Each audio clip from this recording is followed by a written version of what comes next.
Je vous remercie tout d'abord, Monsieur le Président, de m'avoir invité à m'exprimer aujourd'hui ici à Paris, dans ce cadre prestigieux du Palais du Luxembourg, pour aborder un sujet aussi vaste que complexe que les crises régionales en Afrique et au Moyen-Orient et les efforts de paix de la communauté internationale. Il y a en effet beaucoup à dire, mais j'avoue que l'ampleur du sujet m'intimide quelque peu. Loin donc de prétendre donner des réponses carrées et ordonnées, j'essaierai surtout d'apporter quelques pistes de compréhension. Et d'ailleurs, je limiterai mes propos, si vous le voulez bien, sur mon champ de réflexion aux questions africaines, car je crois que le Moyen-Orient est régi par d'autres logiques que celles du continent africain.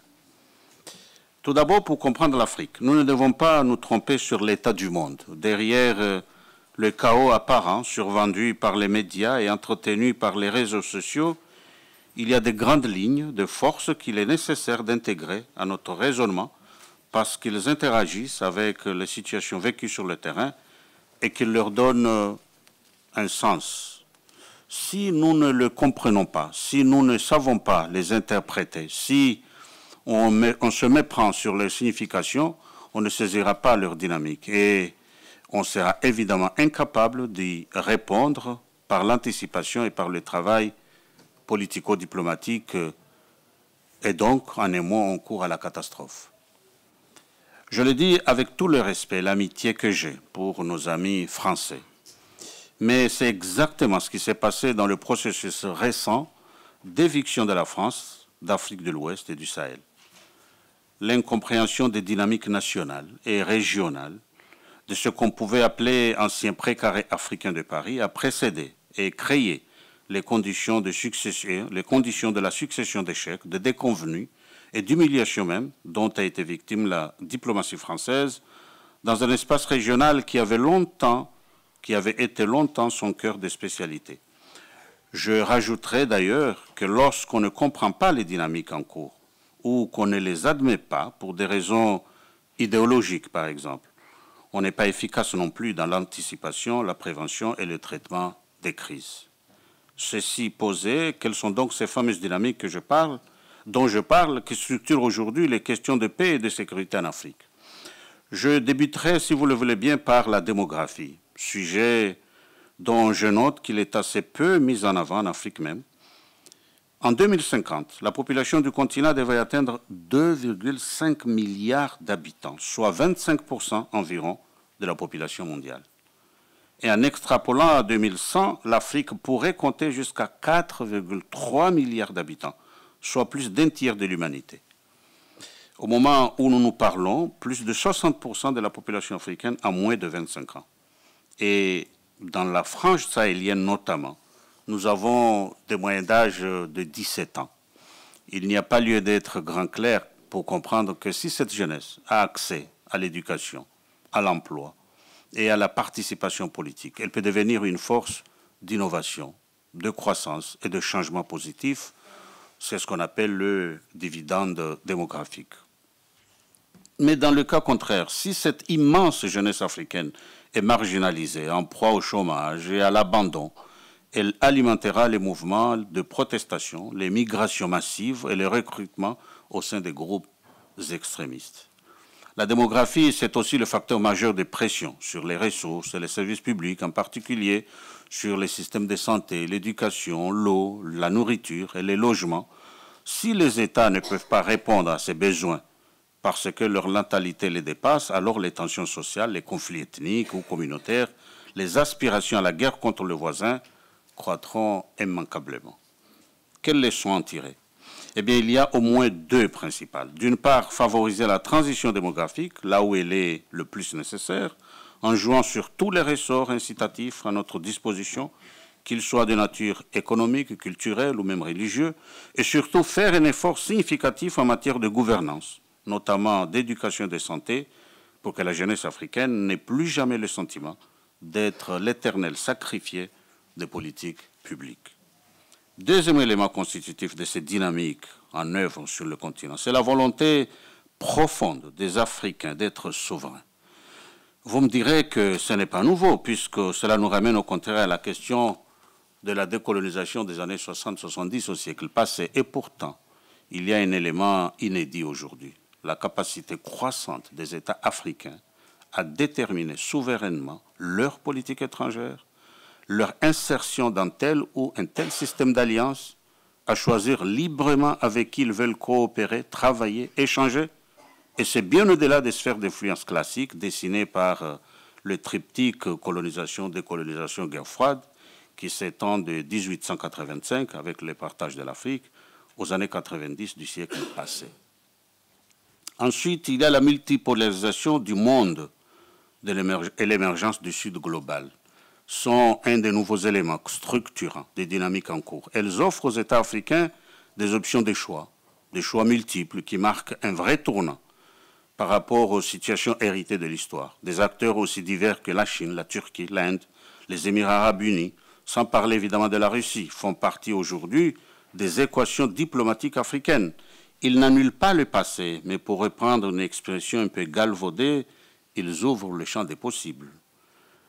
Ne nous y trompons pas, au-delà de la géopolitique et de l'économie, le Sud global est un concept qui parle aussi à l'identité politique africaine, car sa force réside dans sa capacité à construire une alternative crédible aux valeurs et aux pratiques dominantes de l'Occident, entendues jusqu'il y a peu comme les seules voies moralement acceptables et politiquement autorisées d'exister sur la scène internationale. Bien entendu, le Sud global n'est pas l'expression d'une parfaite unanimité. Il existe au sein des BRICS notamment des ambiguïtés, souvent des divergences et même des compétitions stratégiques notables, mais il n'en demeure pas moins que l'existence du Sud global modifie en profondeur les perspectives du jeu diplomatique en Afrique, ne serait-ce que parce qu'il met fin à l'héritage majeur de la période coloniale et postcoloniale sur le plan diplomatique, qui était la condamnation de nos États africains au dialogue quasi exclusif avec des puissances occidentales.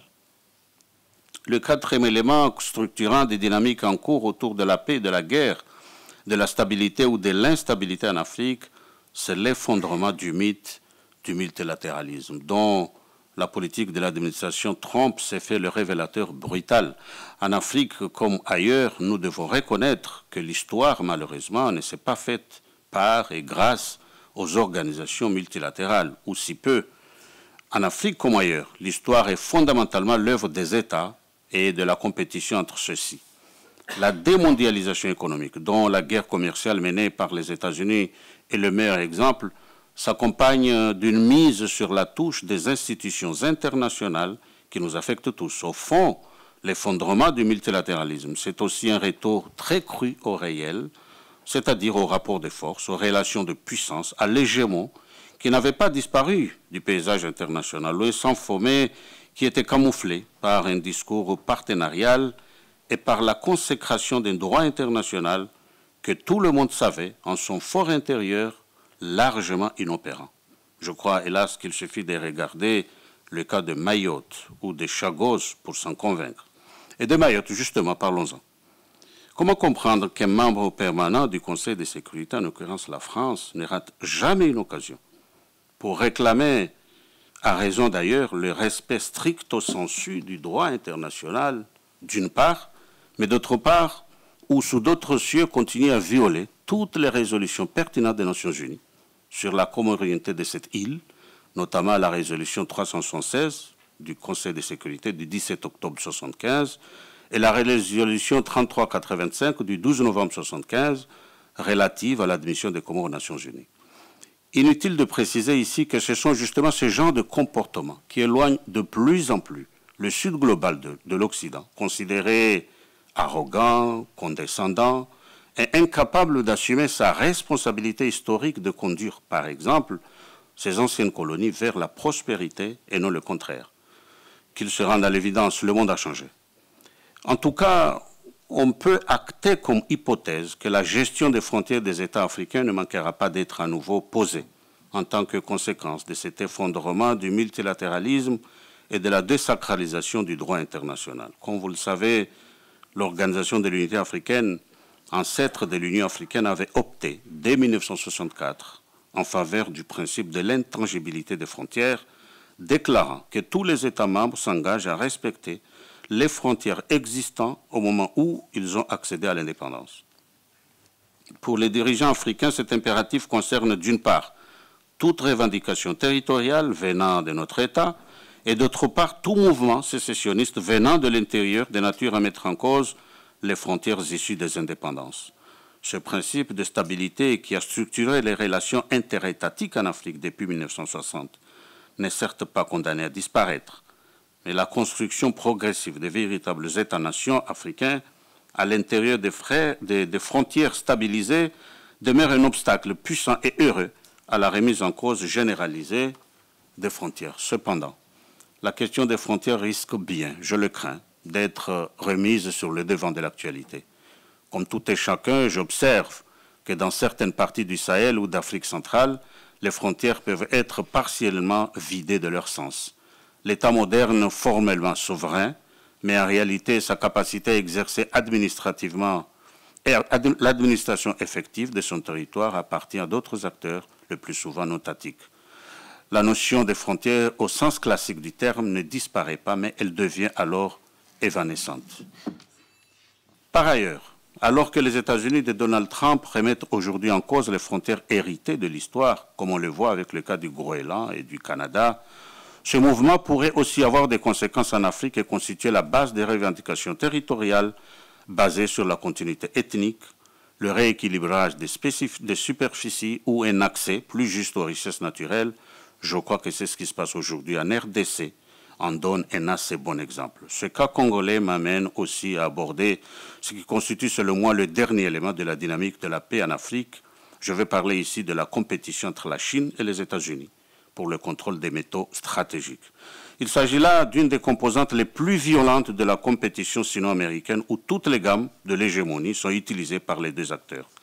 Cette rivalité systématique peut constituer peut-être dans un certain nombre de cas un avantage pour nos États africains qui peuvent eux aussi faire monter les enchères, comme l'enseigne un célèbre auteur américain dans The Art of the Deal.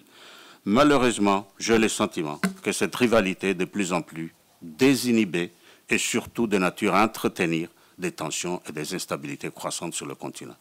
Je vais conclure, honorable assistance. J'ai le sentiment d'avoir été bien incomplet en cherchant à répondre à 15 minutes à une question qui pourrait faire l'objet de plusieurs thèses de doctorat.